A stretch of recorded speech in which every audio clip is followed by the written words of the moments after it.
aquí en Capital. ¿Cómo ve el presidente o la Asociación de Boticas y Farmacias Independientes del Perú este decreto de urgencia de la ley de medicamentos genéricos? ¿Está bien llamado medicamentos genéricos?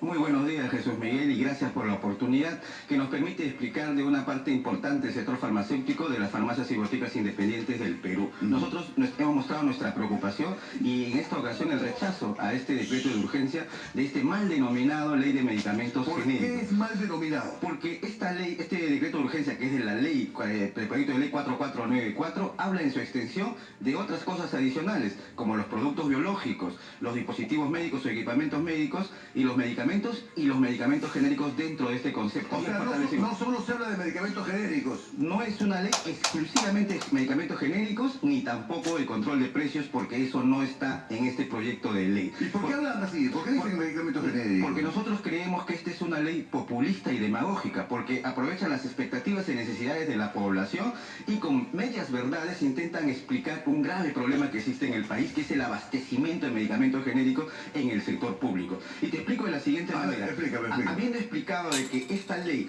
habla también de los productos biológicos y vacunas, de los dispositivos médicos, que están los ecógrafos, los rayos X, las incubadoras, y también los medicamentos y medicamentos genéricos. Es de la misma proporción, es para los tres conceptos, que inclusive las incubadoras y los equipos médicos. Tranquilamente esta ley podría haberse llamado la ley de las incubadoras, porque tiene el mismo componente y la misma proporción que los medicamentos genéricos. Por lo tanto, lo que nosotros estamos diciéndole a la población es que analicemos bien este proyecto de ley. Y nosotros lo hemos revisado con nuestro equipo técnico y con el gremio del Colegio Químico Farmacéutico que apoya en este concepto. ¿Por qué decimos que esta ley es demagógica? Porque no resuelve el problema de acceso al medicamento y tampoco resuelve el problema del desabastecimiento de medicamentos genéricos en el sector público, especialmente en los hospitales. Ya nos preocupaste. A ver, explica por qué. Jesús Miguel Calderón. Mire, el Estado no quiere reconocer el grave problema que existe de abastecimiento en el sector público. Le explico, el Estado, a través de la página de SUNAS, podemos comprobar que tiene el 85% de los consumidores de medicamentos en el país. Ya. ¿Cómo es esto? 17 millones están afiliados al CIS, según publicación de SUNAS de la misma Esa es información oficial, ya. Tiene 1 millón de afiliados en la sanidad de las fuerzas policiales y las fuerzas armadas, también publicado en SUNAS, y 10 millones en el Seguro Social o de Salud. En suma son 28 millones de personas afiliados a un seguro del Estado. Estos 28 millones representan el 85% de los 32 millones de peruanos que existen en nuestro país.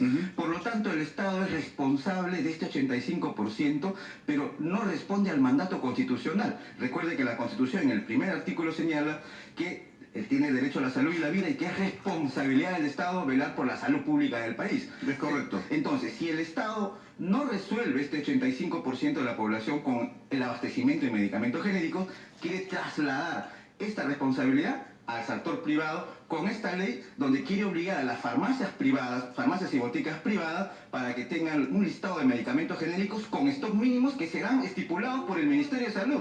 A partir de la fecha, a partir de hoy que se publique en el peruano, el Estado del Ministerio de Salud les va a decir a todas las farmacias privadas del país qué productos debe vender y en qué cantidades debe vender. En un Estado de Derecho y una economía de libre mercado, eso es impensable y vulnera dos derechos constitucionales que nosotros estamos evaluando presentar ante el Tribunal Constitucional. El artículo 58 y 59 de la Constitución Política del Perú. La 59, que es libertad de empresa, amparado por la Constitución. El 58, la economía social de mercado, por lo cual el Estado no interviene en la economía, sino la regula, pero de una manera técnica, porque el Estado no puede controlar la oferta en el sector privado. El Estado lo que debe hacer es controlar la oferta en el sector público, y ahí tenemos un grave problema. En el mismo proyecto de ley, en la exposición de motivos de esta ley, en las 69 páginas, reconoce, o por lo menos advierte, el desabastecimiento del nivel de cobertura del Estado, que es del 40 al 45% en los hospitales públicos. Sí, lo han dicho. ¿Qué quiere decir esto? Que de cada 10 personas que van a un hospital público, solo 4 consiguen el medicamento y 6 salen afuera a buscar ese medicamento. Ya. Como el Estado es incapaz de resolver ese problema, mediante esta ley de un brochazo, de un plumazo, le dice, pero ahora vas a ir a las farmacias privadas porque ahí estoy exigiendo para que se lo puedan Ellos conseguir. están obligados a tener en stock los medicamentos genéricos que deben costar tanto, máximo tanto. Así es. Pero ahora, lo más importante, esto no resuelve el problema, porque la labor del Estado es garantizar el abastecimiento en los hospitales. La labor del Estado también es reducir el gasto de bolsillo de las personas. Resulta que en el Perú... Déjame decir la hora, permíteme por favor. La hora es la hora en Capital. 8 en punto, 8 en punto. ¿Podemos seguir conversando después de la pausa? Por favor, aquí somos puntuales. Viene la pausa y seguimos un rato más aquí con el representante, presidente de la Asociación de Boticas y Farmacias Independientes del Perú, Ali Carlos Villarroel. Por si acaso, su apellido es Carlos, ¿ya? 8 y 1, pausa. Muy bien, sigamos analizando este tema.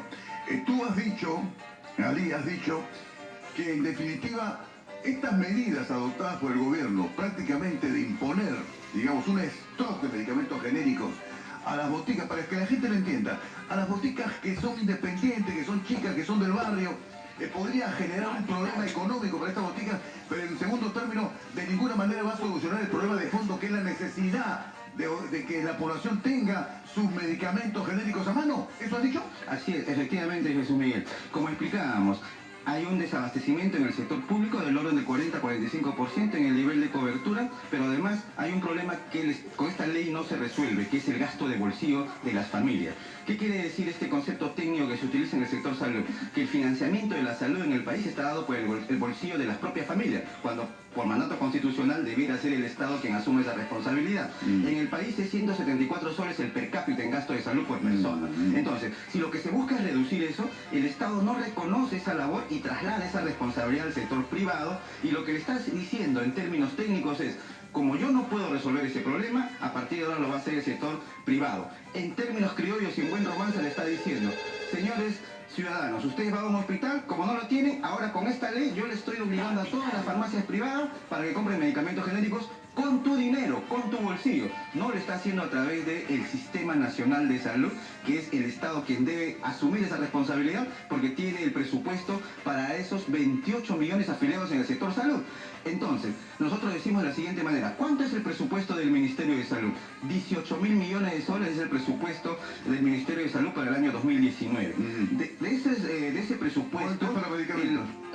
Ahorita le explico, pero quiero explicarles principalmente que de los 18.000 millones de soles, el 20% es para gastos de infraestructura o gastos de inversión, y el 80% para gastos corrientes, es decir, planillas, gastos administrativos y gastos de pago de sueldo de trabajadores. Entonces, si el 80% se va en esos gastos corrientes, solo tienes 20% para la infraestructura, y eso explica el déficit de infraestructura en el país.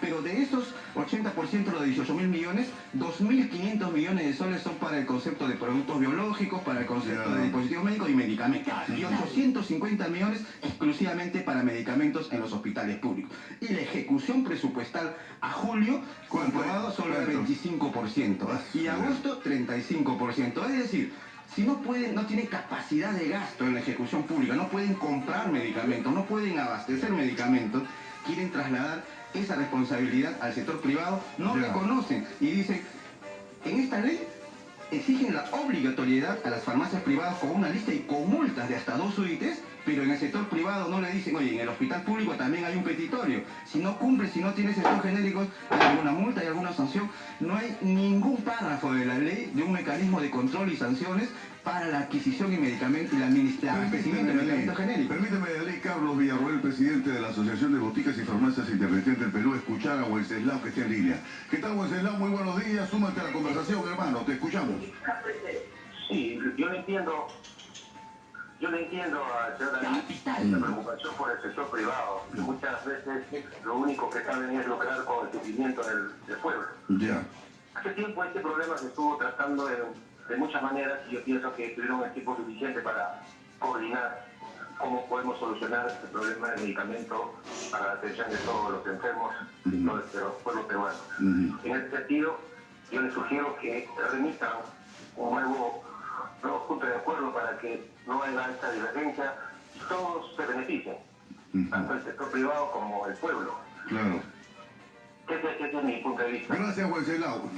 Mira, yo creo que tú deberías explicar bien, porque pueden meterlos en el mismo saco a ustedes, que son representantes de la Asociación de Boticas y Farmacias Independientes del Perú, y lo que son las cadenas de farmacias. Hagan esa división, porque por la pregunta que acaba de hacer Wenceslao, me temo que... A ver, tratemos de explicar. A ver, vamos a explicarlo. Explicado. En el mercado farmacéutico existen aproximadamente 18.900 boticas y farmacias registrados en DIGEMIT. De esas, 15.900 son las boticas y farmacias independientes, que somos nosotros, las pymes, las boticas boticas de barrio, las boticas de esquina o las mini cadenas de 5 días.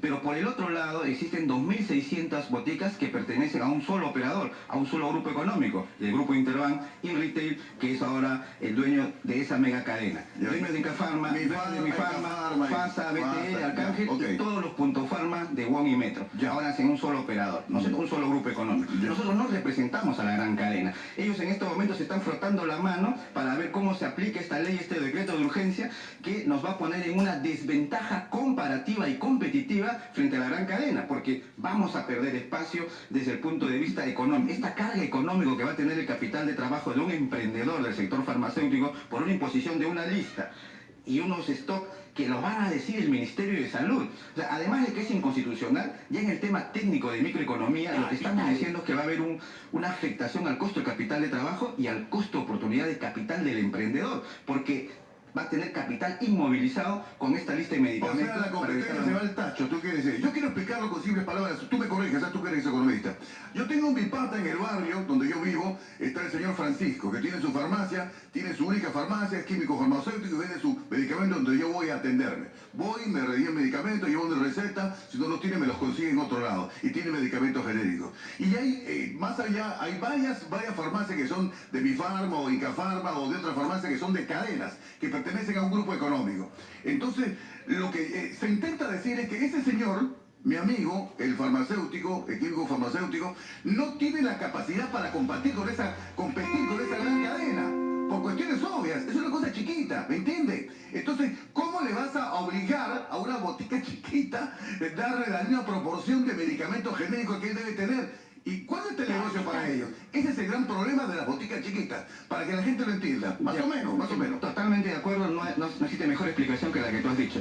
En este mercado donde tenemos tres componentes, la pequeña farmacia que somos las pymes, la gran cadena y el Estado. Y ahí estamos en una desventaja porque hay una competencia desleal. Porque mire, una farmacia pequeña para su adquisición compra una caja, una unidad de amoxicilina, por decir. Mientras que el Estado, a los 800 millones de las compras corporativas, compra millones de cajas. Entonces, el costo de adquisición unitario de ese medicamento de un hospital público es mucho mejor comparativamente con alguna farmacia. Pero esa farmacia ahora privada, la comparamos con otro privado, con la gran cadena, Incafarma y el grupo Interbank, tienen una economía de escala superior a una farmacia en la esquina del bar. Tiene mucho más espalda. En este componente de la ley no han visto, nosotros somos los invisibles en esta ley porque el Estado solo ha querido populistamente y demagógicamente solucionar un problema que no lo resuelve. O sea, la botica de tu barrio jamás va a competir con él, jamás, no va a poder competir. Nos están poniendo en desventajas comparativas y en competencia desleal, como le explicaba, compras corporativas del Estado y las compras corporativas de la gran cadena versus la compra de una farmacia de barrio.